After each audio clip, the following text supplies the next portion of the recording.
नमस्कार. आज आपण शेवाळ्याच्या उपम्याची रेसिपी बघूया. त्याकरिता आपल्याला काय काय साहित्य लागते ते मी तुम्हाला दाखवित आहे. मी ह्या रेडीमेड शेवाळ्या घेतलेल्या आहे, त्या 1 वाटी.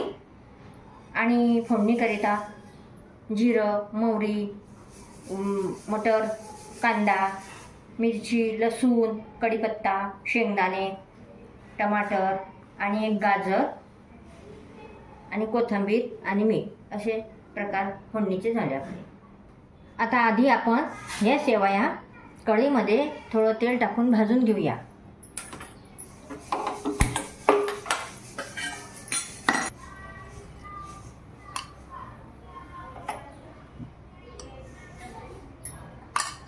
मी तेलाने भाजीत आहे, तुम्ही तुपाने सुद्धा भाजू शकता.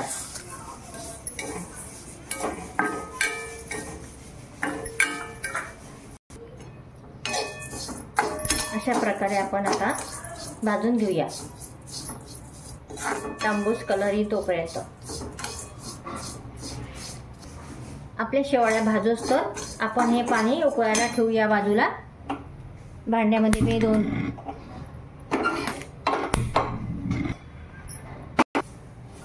भांड्यामध्ये 2-3 ग्लास मी पाणी घातलेलं आहे. आता ते पाणी उकळोस तर आपण ह्या शेवाळ्या भाजून घेऊ छान, तांबूस कलर येईल तोपर्यंत.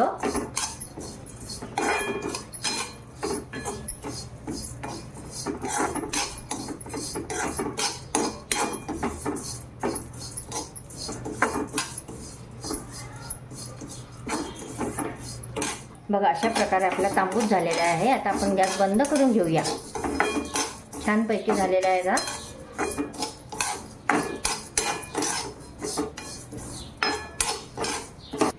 बघा आपल्या पाण्याला आता उकळी आलेली आहे. आता आपण याच्यामध्ये शेवाळ्या घालूया. आता ह्या शेवाळ्या 2 मिनिटं उकळून घेऊया. अशा प्रकारे आपल्या उकळून झालेल्या आहे शेवाळ्या.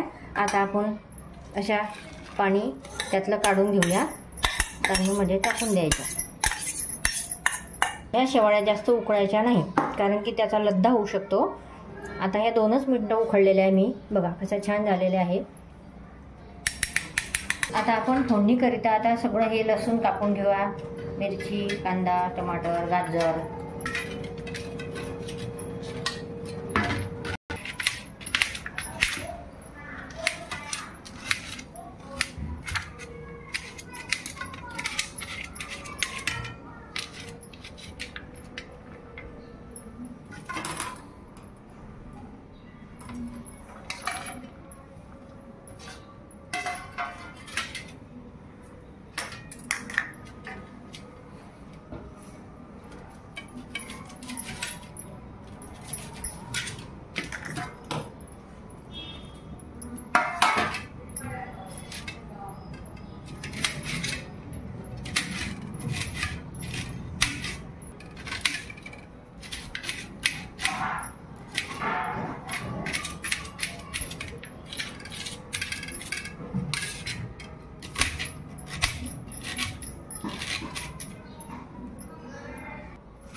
आता आपण फोडणी देऊया शेवाळ्याला. तेल मी आधीच टाकलेलं आहे. बघा आता आपलं तेल तापलेलं आहे. आता आपण फोडणी देऊया. पहिले आपल्याला मोहरी घालायची आहे.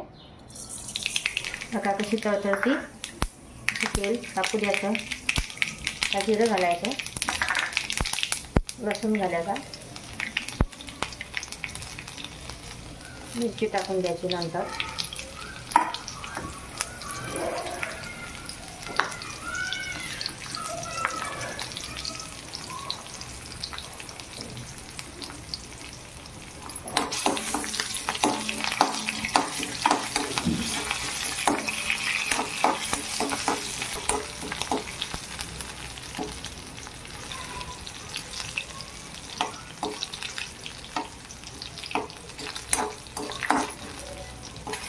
थोडीशी मिरची पण झालेली आहे. आता कांदा घालूया.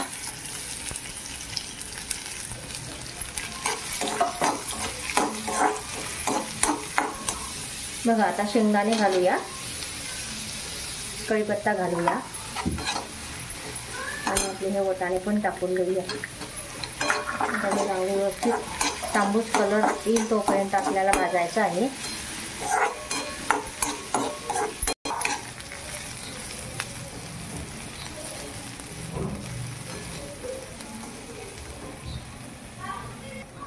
बघा अशा प्रकारे आपल्याला कांदा भाजायचा आहे.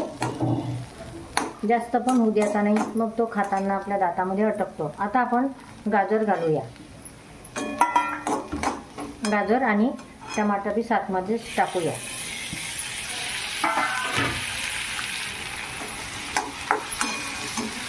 आणि मीठ कांदा आणि टमाटरच्या प्रमाणाने घालूया, कारण की शेवाळ्यामध्ये आधीच मीठ टाकलेलं असते.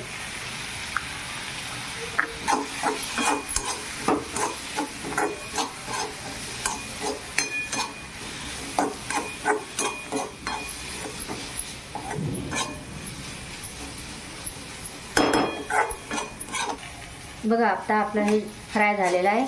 आपल्याला हे जास्त भाजावे नाही लागत. ते जास्त भाजल्या म्हणजे दातामध्ये आपल्या फसून जातं. आता आपण शेवाळ्या घालूया.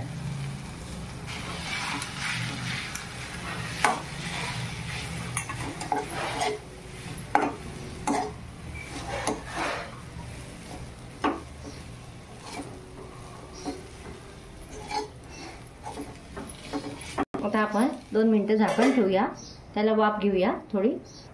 बघा आता आपले 2 मिनिटं झालेले आहे वाफ येऊन. आता आपण गॅस बंद करून घेऊया.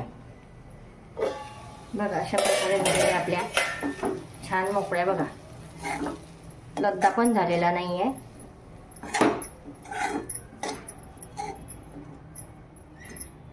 कच्च्या पण नाहीये.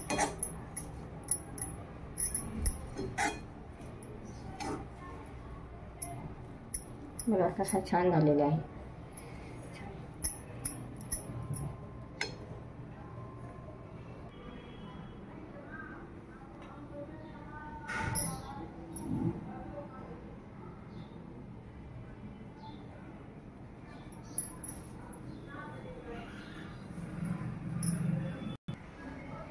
ह्या शेवाळ्यांनी 2च मिनिटं उकळून घेतलेल्या आहे.